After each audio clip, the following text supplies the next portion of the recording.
news on Vanguard Live. I am Precious Chukudi. We begin with the front pages of the papers this morning, and of course, we're looking at Vanguard this morning. Vanguard is leading with anger as petrol price goes up third time in 2 months. The rider says the price up by 15% to 1,030 naira per litre in Abuja, 998 naira in Lagos.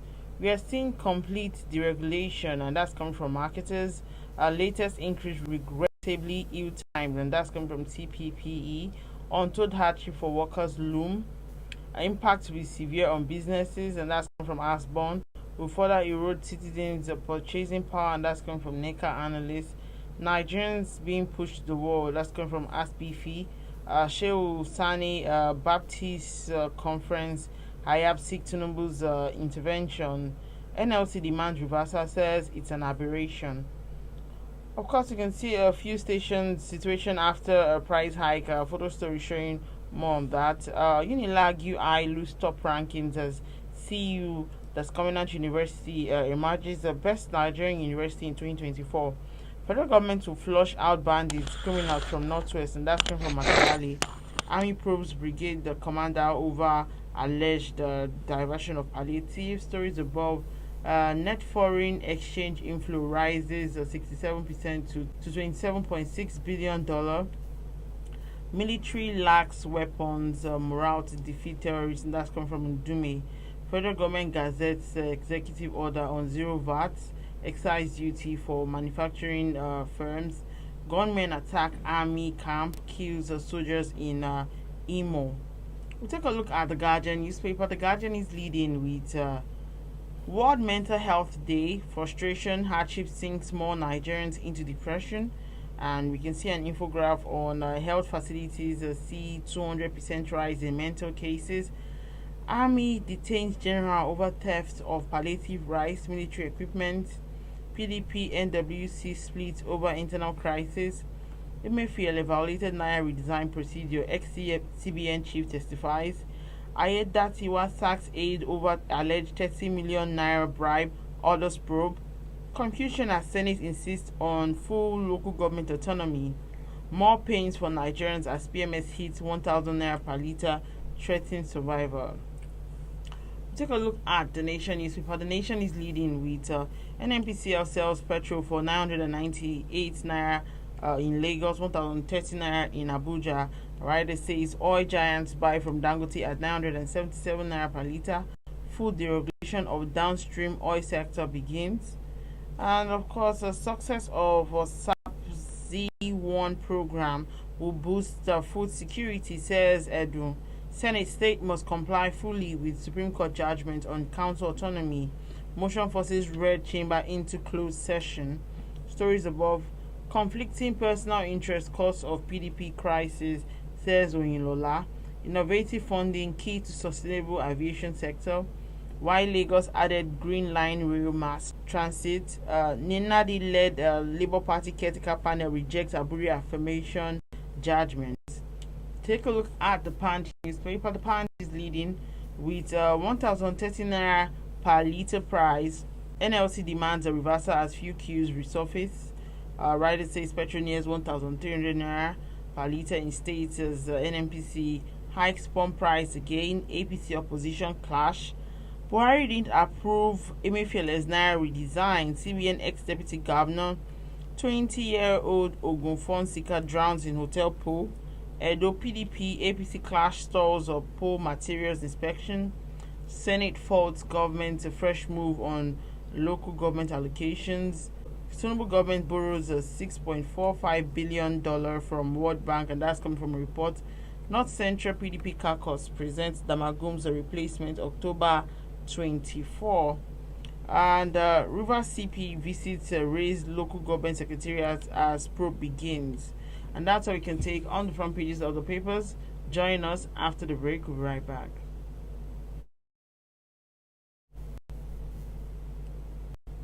Alright, welcome back. If you're just joining me, still today in the news on Vanguard Live, I am Precious Chukudi. Joining me to talk about some of the stories on the front pages of the papers this morning is Mr. Oludari Mayowa, publisher of Global Financial Digest. Good morning, sir. Good to have you join me this morning. Precious, thanks for having me today. All right, let's talk about NMPCL raising the price of petrol by 15% across the country. What's your take? Thank you very much. You remember May 29, 2023, President Bola Tinubu went to the Eagle Square and said, subsidy is gone. That was the pronouncement I made over a year ago. And I've seen that's the reality we are facing today. Subsidy is gone completely. And the effect is the hiking fuel price and the ripple effect in the economy. And what it's going to mean today is that many people will live their life without some essential because the cost of living will go up. Then the standard of living will be reduced, and the purchasing power will reduce equally. Maybe you are able to buy 10 items before. Now you probably will be strong to buy 3 items because you are going to spend more money on transport, more money on generating power. The food price will go up because of people bringing food from the food beds to the sites or whatever it may be. As long as we are concerned, in Nigeria, the economy is powered by energy, power, petroleum, diesel, and the rest. So we are going to see the ripple impact on everything in this country. That's the implication for us today, and it's very sad anyway because you are still seeing queue. Many people were expecting that Dangote refinery is coming on stream. People are rejoicing that with the coming on stream of Dangote refinery, the cost of petroleum will be reduced because we are going to cut off so many things: freight, insurance, exchange rates, verities, and all like that. But what we are seeing today, I'm not seeing a reprieve we dream of with Dangote refinery coming on stream. We are going to begin to see the impact by the time the NBS release their October inflation rate. We are going to see that impact on the figure that will roll out, definitely. And nobody will tell anybody what to do next. For me, that's my own assessment of what has just happened. The NPC has fully deregulated the market. They have removed all the recovery, all the language they have been playing along with. They are completely, the glove is off. Right, the price of petrol risen by more than 411% since President Tinubu came into office, and this is coming against the expectation that the crude for Naira deal between the federal government and Dangote refinery might lead to a reduction. But this news has left Nigerians angry. How do you react to this? The unfortunate thing about the petroleum industry is that it's very opaque. Like Lagos government, very opaque. Same thing. Industry is very opaque, no transparency. You don't know what the input, what the cost of input and the cost of output. You don't know it. It's shrouded in secrecy because of major corruption in that sector. And for many people who are optimistic that Dangote petrol will be cheaper, it's a great disappointment, really. And for us, many of us actually look at the issue critically. We don't know what the negotiation between NNPC and Dangote ends up. We don't know what are the build-up costs into what they arrive at, their cost they are arriving at today. And we understand that Dangote has equally increased its own ex-depot price to NNPC and the rest beyond what they agreed initially. And that's what led to this, what we are witnessing today. You are seeing that they don't have enough supply in the market. Dangote cannot meet the now. And when they are seeing any product, they need price more. Imagine what you have in the East land, in the part of the southern part where they are far from Lagos. So, these are the issue. But critically, each government has actually recently examined the issue of the regulation. Perhaps they have put a human face to it. And don't forget, to APC, we are the same people in APC today, we are the same people that truncated the effort of President Jonathan to deregulate the market in 2012 or 2011. Unfortunately, we are the same people who are coming out today to embrace the regulation fully, without letting us know the details. Because if the way they arrive at the mark at the cost of liters is not transparency, it's going to speculation. You have been told in time past that, oh, the landing cost is so and this so. So if for example, the landing cost is 1,100, whichever way, and you are cutting away the demurrage, the port, the freight, the shipping to this country, the cost of depot, the rest from the elementary state. We expect that the price of petrol should be more less than what we are having today. But because there's no transparency, nobody's explained to us that this is how we arrive at this cost. We'll have expected the regulatory authority to say, look, price of petrol is going up this much based on this material. We'll have spelled it out for us to see. And follow or present the guide. A lot of people will probably understand the reason why the price is going up.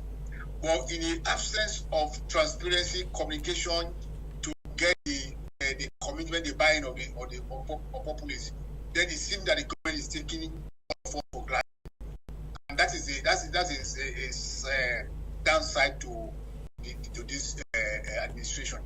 Yeah, a lot of things will happen going forward with this price increase, because I'm not sure everybody will be able to absorb it. A lot of business will close down because they won't be able to power their machinery.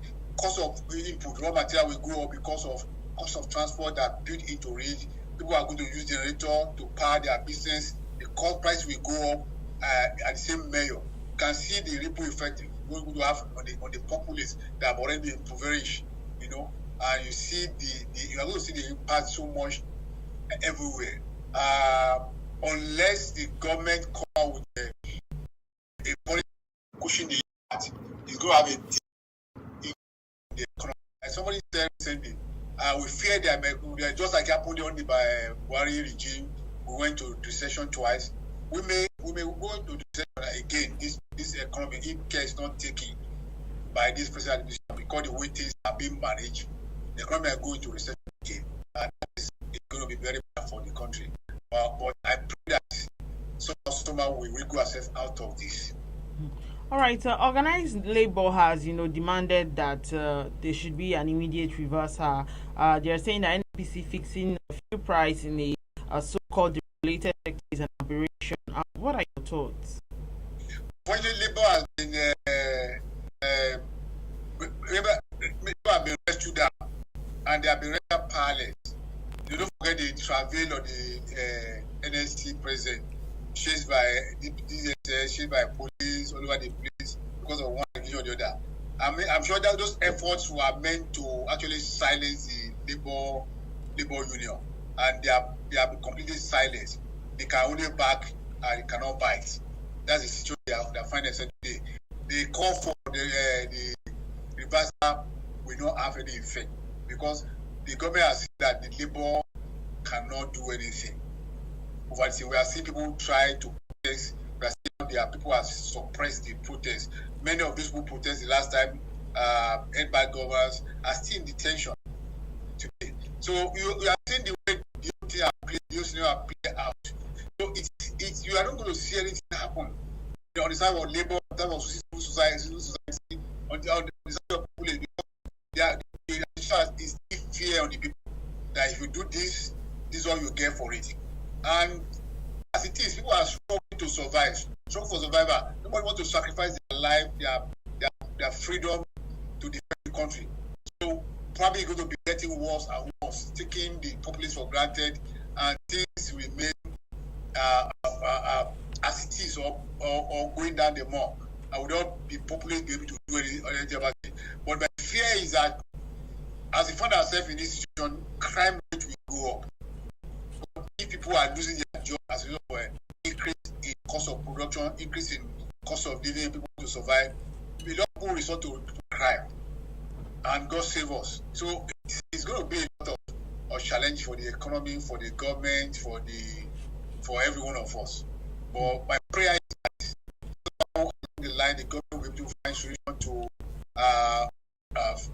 some of these problems they have saved into. Sure, the government they don't don't know, they don't have a solution for what's happening. They don't have a master plan to handle the economy.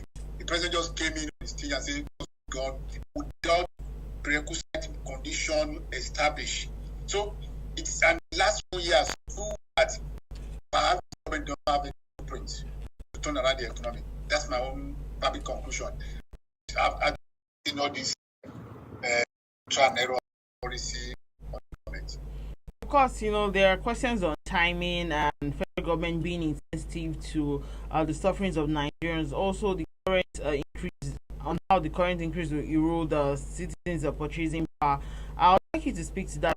Other countries, create some, sort of subsidies for their citizens. Why do you think this government is not really looking at, creating other interventions? Just here is, this is what they want to do. We've not seen it in, the implementation. Reforms are not synonymous with hardship. We have seen reform happen in other climes where government change. What reform means that you try to recreate those sectors of the economy to perform better, to optimize the gains in those economies. And I believe that if the government makes for the people, to where we are, and the leadership are facing today for us to reform the economy. What is reform, for example? Yes, it should not cannot totally blame this present administration for what we are facing today. It's a combination of what has been happening in the last 10 years, right from the tail end of Jonathan, Buhari messed everything up, printed so much 30 trillion naira to fund the economy, borrow so much money, and without any handhold on the handle of the economy. And when Tinubu is lieutenant co-comrade in APC to cover too, it don't take into cognizance what has transpired before him, analyzing it, what should be the implication of each policy on the life of the people. So what we are seeing now is that because the economy has already been damaged previously, rather than just in the effort to say, okay, we want to revamp the economy, without applying it's like you're a sick person to hospital, without applying the right medication, the sickness will be worse. And that's what we are seeing. The application of medication for the economy revamping has not have the desired impact on the economy. That's why we are seeing the economy going down. We have been celebrating. I remember I just said something today. The Minister of Power celebrating to 40% they are 8% supply. Few days drastically and show that it was as a result of done. It's a result of job, probably the rise in a level of water or whatever. It's not if it's a result they have done to revamp the sector. We have stability at a particular level. But we are still having the same experience in the time part. During the rainy season, we have power supply increasing, and when the dry season comes, trying to we have this thing. It shows that we're not seeing go to that's what people going to solve. Because in other time they had some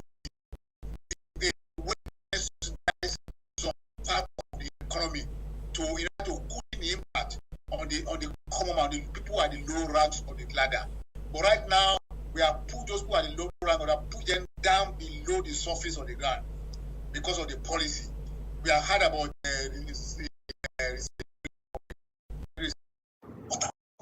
have you ever seen anybody say receive rice from government or grain from government? No. Never seen anybody say money from government in your neighborhood. I've not come across anybody to say, hey, I've received so much amount of palliative from government, which means some of those so-called policy to create palliative reserve have been looted by the same people that the government. That does not have a desirable. That means that those are not the right to solve the problem. You can give the sources to be those palliative to be make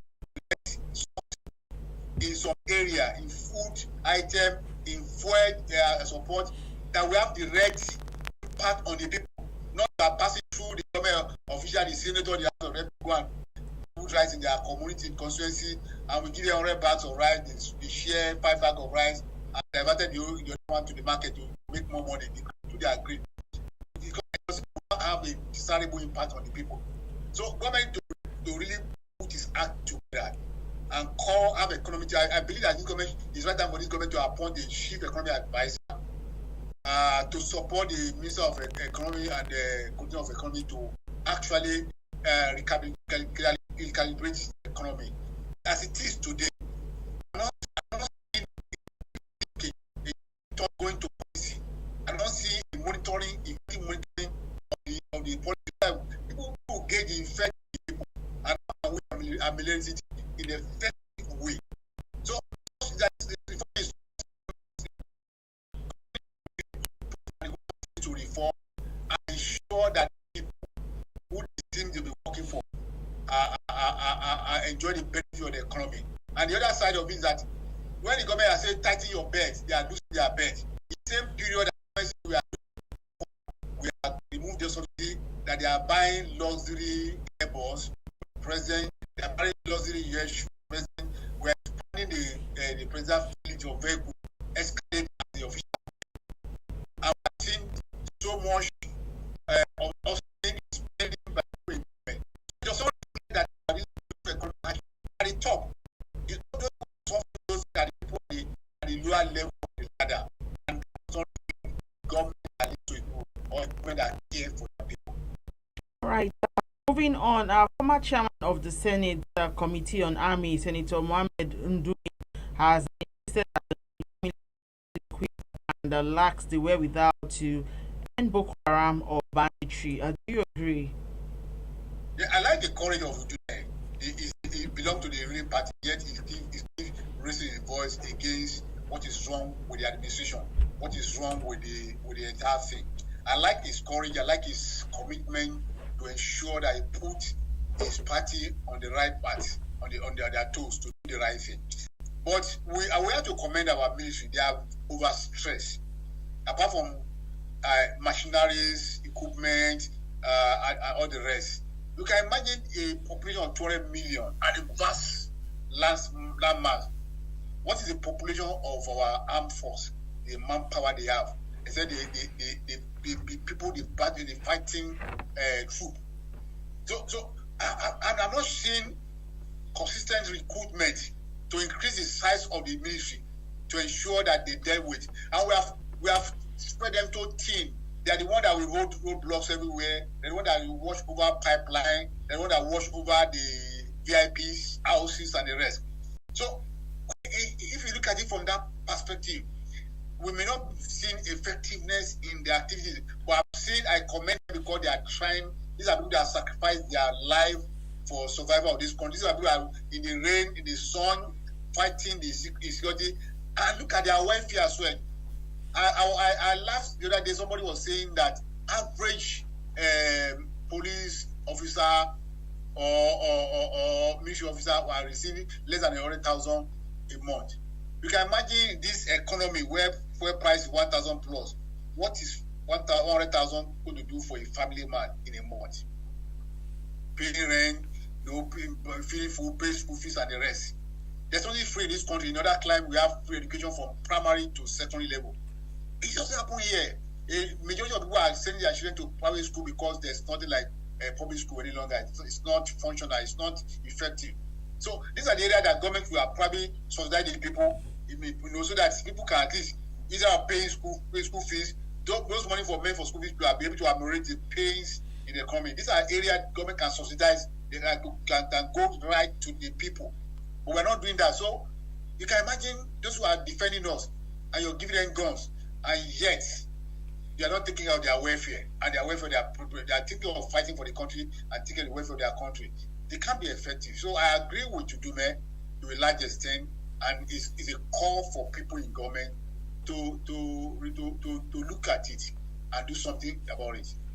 All right, speaking about education, now according to 2024 Times Higher Education D rankings, Commandant University has emerged the best university in the country, taking the position from UNILAG and University of Ibadan. How do you react? That one is expected, really. Commandant is a private school being fully funded and it's private investment, and the commitment to ensure they maintain standard. In most of these public sectors, university, funding is a challenge. The welfare of the staff is challenged. So how do you expect performance to be high up in such environment? In the private sector, for example, you find that the proprietors, the owner of those universities, are ensured that they maintain standard, and probably the lecturers are earning higher, better facilities, better facility, better remunerations, better condition of services, and the students are probably living in a better environment. So the study environment is going to be conducive. Unlike in the public sector, public sector university, we can see about 20, 30 people cramped into a room. The official people who have gained his space and his quarters. People sleeping on the floor, to study. So you can see those dilapidated facilities here. So we can't expect standard in such environment until there should be a way that government will continue to fund this institution. Like I said, we don't expect the public university to be free entirely, but there should be a way the government should all this money withdrawing for subsidy and the rest to subsidize some of the education, so that we can bring relief to common man who cannot, for example, afford private sectors university, and who at the same time cannot afford public sector university. Most of them have already increased their fee to a large extent. So funding is an issue. They should be very innovative in funding universities to ensure quality, to ensure the standard. And that's what I appeal to government. There should be a major reform turnaround in those universities, so that you can have quality you can have a public university competing with private sector. But as it is today, the gap is so wide, and I'm not seeing them matching up. All right, so let's touch on Mr. and Mrs. And Mrs. is talking to her friend, and she says that we have a lot of catching up to do. I don't know how to cook, so I made sure I married a chef. He does all the cooking. And Mrs. friend replies and says, I came from a poor background, so I made sure I married a billionaire. He does all the spending. By the way, we want to hire a good chef.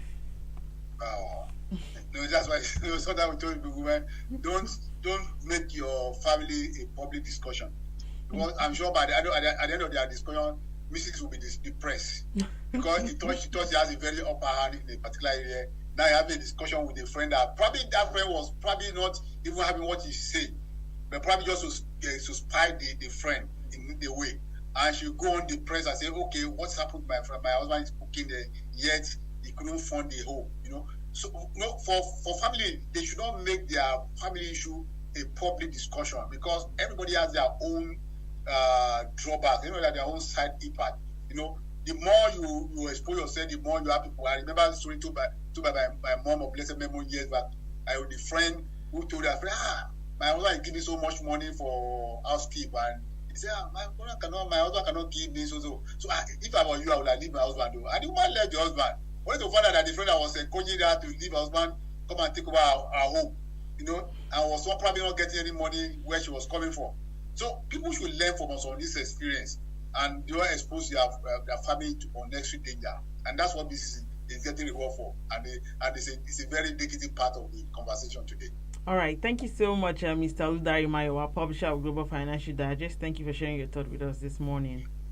Thank you very much for having me today, and have a lovely day. Yeah. Also, remember that you can equally like, share, and subscribe on all our social media platforms showing on your screen. To find out today's stories, go to our website www.vanguardngr.com to find out more. I am Precious Chukudi, and thank you for watching.